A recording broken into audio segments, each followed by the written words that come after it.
Hello, it's a beautiful day in Portland today, and I'm here to share with you another tool for mood management. This is a tool that I love. I've known about for years, and in fact, I don't even know what the source is, but I'm going to share it anyway. And if you know who this is by, please tell me. I've checked with some colleagues and looked online, and I just can't seem to find the source, but I'm sharing it anyway because I find it to be very useful. It's called the Speak Model, and I'll see if I can share now the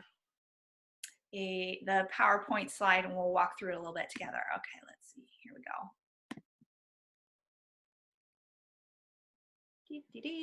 go. This one. All right, so Speak Model. This is an acronym. Speak, every letter of the word speak stands for something. So this is a check-in tool that if you attend to all of these things, we just tend to do better in general. So I'll go through all of them, and then we're gonna go deep on the first one, a little deep, just in so that this video can be brief. And in future videos, I'll share a little bit about each one. So going through them all initially, S stands for structure. This is referring to daily structure. We all do better when we have structure and routine, and we know what to expect coming next. P stands for planned pleasant activities, and this is scheduling things to look forward to, both large and small, short-term and long-term. It gives us an anchor of things to look forward to. It gives us a boost in our mood when we think about what we have coming up that's enjoyable, and it also is fun to do the enjoyable things, so it's sort of a double whammy. E, exercise, moving your body. A, assertiveness, speaking up for yourself. So stating your needs and wants and saying no when you need to say no. And then finally, K. K stands for kindness, and that is toward others as well as toward yourself. So learning to quiet the inner critic. So let's go back to structure. I want to talk a little bit more about structure. So I'll stop the share so you can see me as a big face rather than the word. Okay, so structure, work and school imposes structure on us, which is really helpful. We don't have that right now during this pandemic. At least in Oregon, we're in a stay-at-home order. So not having the usual time to wake up, getting up at the same time every day, going to bed at the same time every day, all of this is sort of up in the air. It feels like vacation for some of us. So, but putting that structure back in place as much as we can will do better. Often, a lot of us, when we have too much unstructured time, we start to really sink. Our mood starts to sink. We start to feel sort of free-floating and not anchored, and like the day just goes by and we feel unproductive because we've gotten sucked into the couch or Netflix binges or whatever. So here's some ideas for having daily structure when it's not imposed by work or school.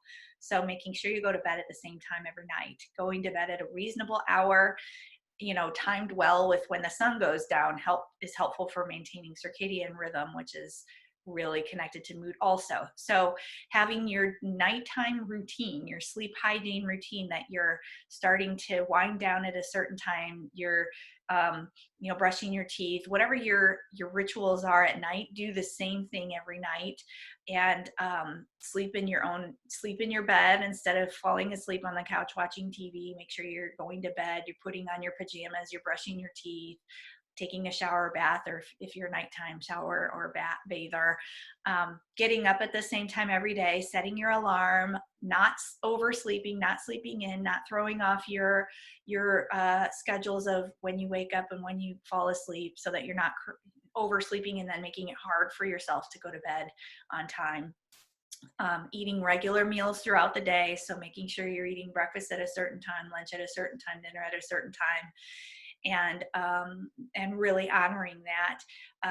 Making sure that you are doing certain routines throughout the day, that you have a task, at least one task or project for the day. It can be helpful if you are don't have work or some other structure like schooling your kids, to make, or even if you are, to make yourself a schedule.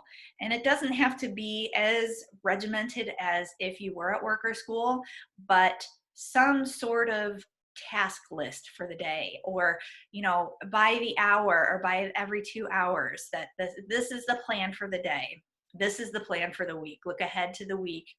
You can schedule both the task sort of things as well as like things to look forward to, which overlaps with planned pleasant activities. But you might go, okay, it's supposed to be a nice weather day. Today is the nice weather day here. This would be a good day to go for a family bike ride, or this would be a good day to go for a run, do something outside that is following the order still, the stay-at-home order. Or, okay, I'm gonna make a time that I'm gonna do a video chat with a family member on Wednesday night. Let's schedule that. So put that on the schedule so that you have the structure and you know what's coming next, and you can mentally get your head around that. We do better with that. So if you don't already use like a calendar app on your phone, or even if you do, during this time, I am a paper person. I do most things electronically at work, but at home I do like to have the paper where it's like taped up on the kitchen cabinet, where I'm going to walk by every day and kind of check in and go, okay, on the agenda today is, these are the things that we want to accomplish today. We're going to do this craft today, or whatever. Or planning ahead so that what's coming, and you have you're feeling productive because you've got this task list that you can just check off. And yet still, it's okay to be flexible too. If you don't get to everything on the list, let that go. Like, you've still accomplished something. So having daily structure can be really helpful. Look for ways that you can do that, and what makes sense in your life, like how much to schedule and how much to have flexibility. You decide that. But so that is it for today. Pay attention to your daily structure and experiment with that. And I hope it is helpful. All right. Have a great day.